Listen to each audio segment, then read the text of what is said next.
जब छोटे बच्चे होते हैं, इन्फेंट्स की बात कर रही हूँ, न्यूबॉर्न बेबीज की बात कर रही हूँ, उनमें ना कोलिक पेन की समस्या बहुत होती है।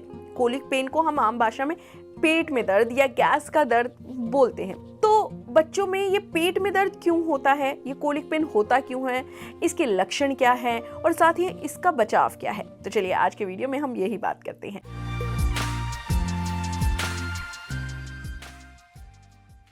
देखिए, बच्चों में ना, इन्फेंट्स में, मैं आज इन्फेंट्स की ही बात कर रही हूँ। इन्फेंट्स में यानी 0 से 6 मंथ्स के बच्चों में अगर कोलिक पेन की समस्या है, जो कि आमूमन रहती ही है, क्योंकि बच्चा देखो ब्रेस्ट फीड पर होता है, तो बच्चे को क्या होता है, ब्रेस्ट फीड पे अगर नहीं है, फॉर्मूला मिल्क पे है, तो भी बच्चे को गैस की समस्या बहुत बनती है। उस दौरान बच्चों में ना कोलिक पेन मतलब होता ही है। ये ऐसा नहीं कि मेरे बच्चे को हो रहा है, आपके बच्चे को नहीं हो रहा है, ऐसा नहीं, आमूमन सारे ही बच्चों को होती है।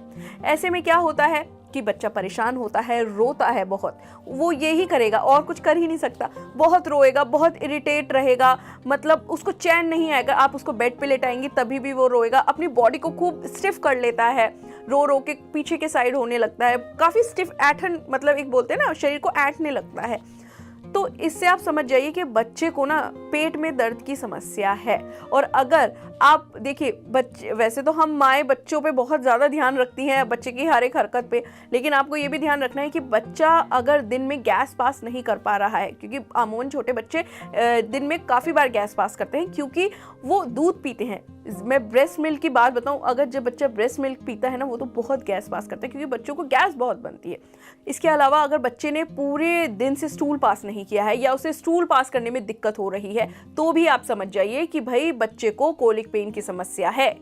ऐसे में अब आपको समझना होगा कि पहले हम घर पे ही क्या ट्रीटमेंट करें। देखिए, मैं पहले एक चीज़ बता दूं, अगर बच्चे को 1, 1.5 या 2 घंटा, मैक्सिमम 2 घंटे से ज़्यादा हो गया है, रोते रोते परेशान होते, तो आपको तुरंत डॉक्टर के पास जाना चाहिए। लेकिन उससे पहले आप एक होम रेमेडी आपको 2-3 मैं बता दूं।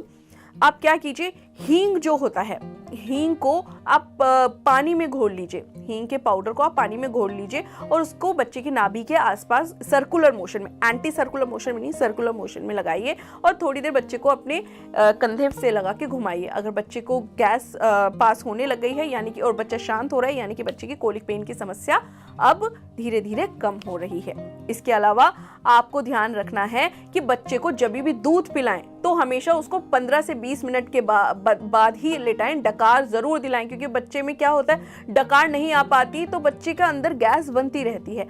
तो बच्चे को प्रॉपर डकार दिलाएं 15 से 20 हर फीड के बाद।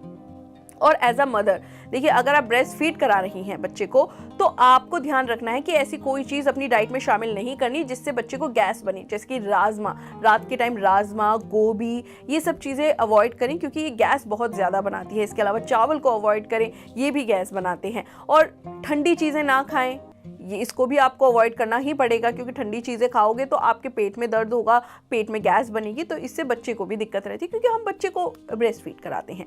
तो आपको इन चीज़ों का ध्यान रखना है। इसके अलावा आपको डॉक्टर की बताई, जो भी आपको डॉक्टर ने बच्चों की दवाई देते हैं, बच्चों को आमूमन डॉक्टर्स क्या होते हैं कि ना 6 महीने तक कोई दवाई नहीं देते, लेकिन अगर आपके बच्चे की कोई दवाई चल रही है तो आपको उस दवाई देखना पड़ेगा कि कोई साइड इफेक्ट तो नहीं हो रहा बच्चे को। अगर साइड इफेक्ट हो रहा है तो तुरंत आपको अपने पीडियाट्रिशियन से मिलने की ज़रूरत है। तो ऐसे में बहुत ध्यान रखना है कि बच्चे को अगर कोलिक पेन हो रहा है तो ये सिम्टम्स ध्यान में रखिए, साथ ही जो मैंने आपको होम रेमेडीज़ बताई है उसको ध्यान में रखिए। अगर तब भी राहत नहीं मिल रही बच्चे को तो तुरंत डॉक्टर के पास आप लेके जाइए।